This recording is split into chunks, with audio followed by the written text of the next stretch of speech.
Di media ramai diberitakan banyak startup dilanda PHK besar-besaran. Heritanu, pengusaha kondang itu sampai bilang, "The golden day of startup are already over." Bagaimana dengan kondisi saham Bukalapak, startup yang IPO di tahun 2021? Harga sahamnya per 6 Juli 2022 terpantau Rp252, jauh di bawah harga IPO-nya. Saat itu, saham Bukalapak dijual di harga Rp850. Artinya, nilainya sekarang sudah turun 69%. Bila melihat fenomena saham Buka, tampaknya statement Haritanu di atas ada benarnya. Tapi tunggu dulu. Bagaimana dengan GoTo yang barusan IPO? Harga sahamnya sekarang turun sih di 324. Saham GoTo saat IPO dijual di harga 388 per sahamnya. Saham GoTo tampaknya lebih stabil bila dibandingkan dengan Buka. Bahkan, di pertengahan Juni kemarin, harga sahamnya sempat menyentuh Rp404. Apakah GoTo ini pengecualian? Startup yang bakal terus bersinar?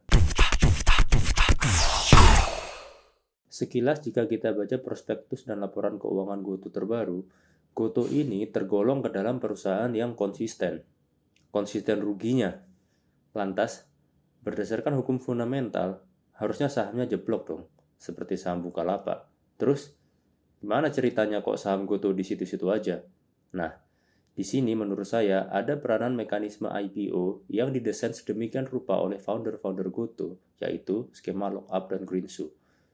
Sebelum ke sana, kita lihat bareng-bareng fundamental perusahaan untuk mengetahui apakah GoTo ini perusahaan yang sehat atau sekarat. Pada akhirnya, Anda akan bisa menyimpulkan apakah GoTo ini betul-betul startup yang beda, yang tahan banting menghadapi krisis yang sedang terjadi sekarang ini. Atau justru GoTo menyimpan bom waktu yang akan membuat nasib sahamnya seperti Bukalapak.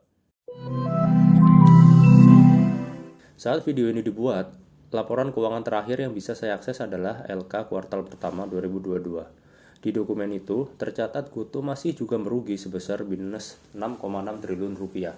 Angka ini jauh melebihi periode sebelumnya yang rugi sebesar 1,9 triliun. Tahun 2021, GoTo bakal rugi 22 triliun. GoTo ini rugi karena ternyata besar pasak daripada tiang. Gross profit marginnya tergolong kecil, hanya 18%. Pendapatan kotor GoTo hanya 281 miliar, namun beban penjualan dan pemasarannya mencapai 3,3 triliun. Biaya operasionalnya juga mencapai 2,5 triliun. Bayangkan, besar pasak daripada tiang kan? Terlihat di sini bahwa perusahaan ini masih gemar bakar duit. Saat kita lihat laporan arus kasnya, aroma bakar duit masih kental terasa. Arus kas operasionalnya minus 3,3 triliun, hampir 2 kali lipat dari periode sebelumnya yang juga minus 1,2 triliun. Ini berarti selama melakukan usaha, GoTo nggak pernah benar-benar menghasilkan duit. Bagaimana dengan neraca keuangannya? Aset GoTo tercatat 151 triliun. Namun, Anda harus ingat di sini, 63% dari aset tersebut sifatnya tidak material alias tak berwujud. GoTo memiliki intangible asset senilai 11,9 triliun dan goodwill sebesar 93,8 triliun. Goodwill ini, kalau saya baca di catatan kakinya, berasal dari valuasi merger Gojek dan Tokopedia itu sendiri. Tapi ada yang positif dari balance sheet GoTo ini, yaitu jumlah kasnya yang tebal serta minimnya hutang berbunga. GoTo tercatat memiliki simpanan uang kas sebesar 27 triliun. Ya, dengan asumsi tahun 2022 ini, GoTo masih juga rugi, paling nggak 20 triliun lah misalnya. Kas yang dipunya ini masih cukup untuk menutupi biaya operasional dan biaya bakar duit, ya paling tidak sampai 1,5 tahun ke depan, apabila nggak ada investor lain lagi yang menyetor dana. Sementara itu, pinjaman bank yang dimiliki GoTo hanya 1,5 triliun. Angka ini berarti GoTo mempunyai leverage 28% dari nilai aset GoTo yang material. Ini saya lakukan dengan mengeluarkan goodwill dan nilai merek dari perhitungan ya, untuk konservatif aja. Apabila dilihat hutang secara keseluruhan, GoTo memiliki DER yang hanya 71%. Sebelum IPO, GoTo merilis prospektus yang bisa dibaca oleh para calon investor. Saya mencatat di sini setidaknya ada 2 hal menarik yang harus dicermati yang menurut saya ada kaitannya dengan pergerakan harga saham. Yang pertama adalah jumlah sahamnya. GoTo ini memiliki 1,1 triliun lembar saham. Ya, 1,1 triliun. Banyak sekali kan? Lazimnya di Indonesia padahal jumlah saham itu hanya miliaran atau paling banyak ratusan miliar lah. Sebelumnya Friend adalah yang punya lembar saham paling banyak, yaitu 253 miliar. Kembali ke Gotoh. Kemudian dari 1,1 triliun lembar saham tadi, ternyata hanya 3,4% saja yang dimiliki oleh masyarakat. 3,4% saja, atau sekitar 40,6 miliar lembar saham yang berhasil dijual saat IPO yang lalu. Waktu itu, Gotoh berhasil menghimpun dana segar sebanyak 13,7 triliun rupiah. Banyaknya saham Gotoh ini disinyalir bertujuan untuk menurunkan harga saham waktu IPO agar terlihat murah, karena mungkin Gotoh berkaca pada kasus Bukalapak yang saat IPO harganya Rp850. Namun, perlu Anda ingat di sini ya, ditulis di prospektus Gotoh bahwa harga nominal sahamnya itu sendiri aslinya adalah cuma Rp1. Itu artinya harga Gotoh dijual saat IPO lebih mahal 300 kali lipat dari nilai aslinya. Hal menarik kedua dari IPO Gotoh adalah skema Greenshoe dan Lockup. Kedua skema ini bertujuan untuk menstabilkan harga saham Gotoh agar harga sahamnya tidak jatuh di periode-periode awal setelah IPO. Saya jelaskan di sini ya satu-satu. Greenshoe adalah upaya pembelian saham yang dilakukan oleh perusahaan apabila harga saham Gotoh bergerak di bawah harga IPO. Jadi, maksudnya, bila setelah IPO, harga saham Gotoh jatuh di harga 334 misalnya, maka perusahaan melalui pihak ketiga akan langsung membeli sahamnya hingga gimana caranya naik lagi. Dana yang disiapkan oleh Gotoh untuk skema Greenshoe ini mencapai 2 triliun rupiah dan dilakukan selama-lamanya 1 bulan sejak IPO. Dan, you know what?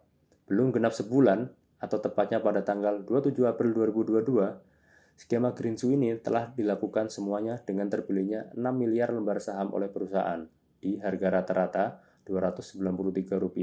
Dan perlu Anda tahu, duit 2 triliun yang digunakan untuk buyback ini berasal dari dana yang terkumpul dari IPO ya teman-teman. Kemudian usaha stabilisasi saham kedua adalah yang namanya skema lockup. Skema lockup ini yaitu ketentuan yang melarang para pemegang saham sebelum IPO atau para pemegang saham existing untuk menjual sahamnya. Ada yang dilarang sampai 8 bulan sejak IPO, ada juga yang hingga 2 tahun sejak IPO. Nah, aturan lockup ini memang sengaja dibuat oleh founder Gotoh untuk mencegah digunakannya IPO ini sebagai exit strategi bagi para investor awal. Gotoh tadinya kecolongan saat didahului IPO oleh Bukalapak. Status startup yang dimiliki oleh Bukalapak dan Gotoh ini mau tidak mau akan membuat masyarakat membanding-bandingkan kedua perusahaan ini, termasuk dalam masalah di bursa saham. Dari sudut pandang Gotoh, apabila saham Buka naik terus, maka Gotoh akan gampang mengumpulkan duit dari masyarakat saat IPO. Namun, karena saham Buka konsisten dalam tren yang menurun, IPO Gotoh dibayangi kegagalan. Di satu sisi, Gotoh ingin mengumpulkan dana dari investor retail setinggi-tingginya. Namun di sisi lain, harga per lembar sahamnya harus lebih murah dong dari harga IPO Buka agar masyarakat mau membelinya. Walaupun kita tahu sama-sama kalau harga IPO Gotoh ini nggak ada murahnya sama sekali. Secara fundamental, perusahaan ini konsisten merugi terus. Pendapatan yang diterimanya tidak mampu untuk menutupi biaya pemasaran dan biaya operasionalnya. Arus kas selalu negatif. Ini artinya Gotoh tidak pernah benar-benar menghasilkan uang dari usahanya. Uang yang selama ini diputar ternyata berasal dari dana investor. Nah, harganya yang cenderung stabil sejauh ini disebabkan karena jumlah saham beredar yang sangat banyak sekali hingga mencapai 1,1 triliun lembar saham. Jumlah saham beredar ini penting loh untuk diperhatikan, karena semakin banyak lembar sahamnya, maka harga saham itu akan semakin berat, baik untuk naik maupun untuk turun. Di samping itu, selama masih periode lockup, persentase saham yang bisa diperjualbelikan sekarang ini sangat kecil sekali, yaitu hanya 3,4% saja. Alhasil, sejauh ini, harga saham Gotoh ya masih di situ-situ aja. Meskipun demikian, saham Gotoh pernah turun sampai minus 34% saat harganya dulu ke 194. Ya, kita lihat aja nanti saat periode lockup ini berakhir pada bulan Januari 2023 nanti, apakah akan berpengaruh ke harga saham Gotoh. Saya Andrew Mudajib tadi, terima kasih telah menonton.